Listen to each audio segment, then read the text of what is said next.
Assalamualaikum warahmatullahi wabarakatuh. Perkenalkan, nama saya Abdurrahman Basir. Di sini saya akan menjelaskan tugas resume 8, yaitu yang pertama ada setting VSD 320, yang pertama ada setting parameter.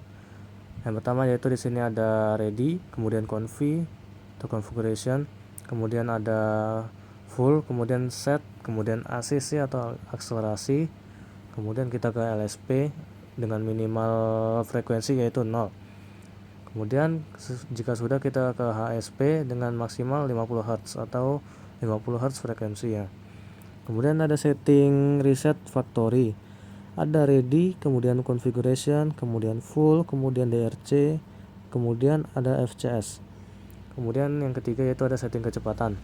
Yang pertama ada ready, configuration, full, CTL, FRL, dan ALL atau all.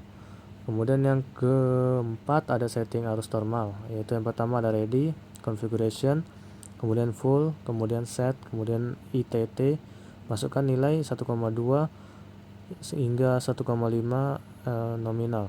Kemudian ada setting akselerasi motor. Akselerasi di sini ya dia momen pada saat motor berhenti ke momen motor berputar. Yang pertama ada ready, ada config, kemudian full, kemudian set, kemudian akselerasi atau ACC, kemudian dengan maksimal 50 Hz frekuensinya. Kemudian ada setting kipas, ada ready, config, kemudian full, kemudian set, kemudian FFN, kemudian RUN, kemudian ada setting auto start motor. Yang pertama ada ready, config, kemudian full, kemudian IO, kemudian TCT, kemudian LEL.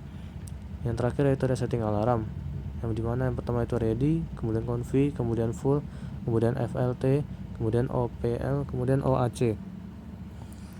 Lalu selanjutnya ada job 2, dimana job 2 ini judulnya adalah sistem kontrol pengisian botol, dengan tujuan yang pertama itu melakukan identifikasi dan sketsa sistem kontrol proses pengisian botol. Yang kedua melakukan daftar I/O.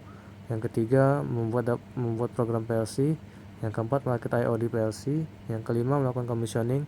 Yang keenam mengoperasikan sistem kontrol. Kemudian ada langkah kerja praktek. Yang pertama memahami sinopsis dengan baik, kemudian membuat sketsa berdasarkan soal, kemudian membuat daftar alamat I/O sesuai permintaan, kemudian membuat gambar kerja rangkaian kontrol PLC, rangkaian motor 3 fase, dan juga pneumatik.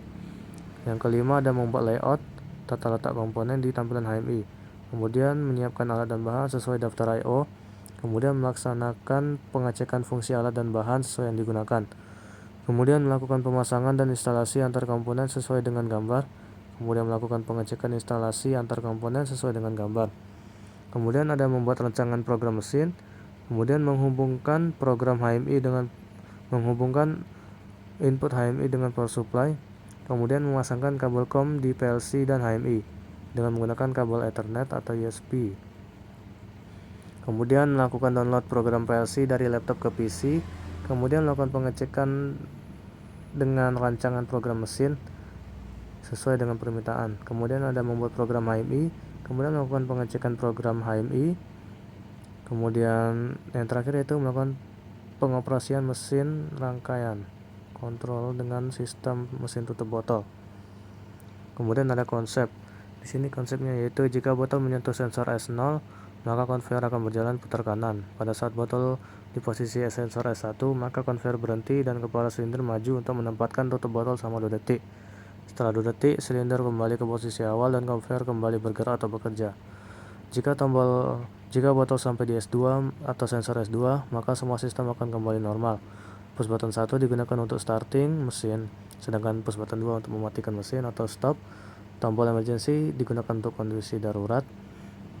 Perlu diperhatikan kondisi lampu indikator ada standby, run, dan emergency. Kemudian kondisi I/O komponen dapat ditampilkan di HMI. Di sini tadi itu dijelaskan tipis sama guru saya bagaimana tips rangkaian program PLC, yang itu di sini ada interlock, di mana S1 di sini adalah push button dan S2 juga push button. Di sini di sini ada output yaitu Y1 dan Y2. Y1 itu adalah solenoid, Y2 juga solenoid, double solenoid. Jadi jika kita tekan S1 pada rang pertama, maka Y1 akan hidup, tetapi Y2 tidak akan bisa hidup karena S1 pada rang kedua akan memutus jalur rang 2. Sedangkan jika kita menekan S2, maka Y2 akan hidup dan Y1 akan mati dan tidak akan bisa hidup kecuali jika kita melepas S2. Karena S2 di sini akan memutuskan pada rang ke-1 yang terhubung ke Y1. Sekian dari saya, kurang lebihnya saya mohon maaf. Assalamualaikum warahmatullahi wabarakatuh.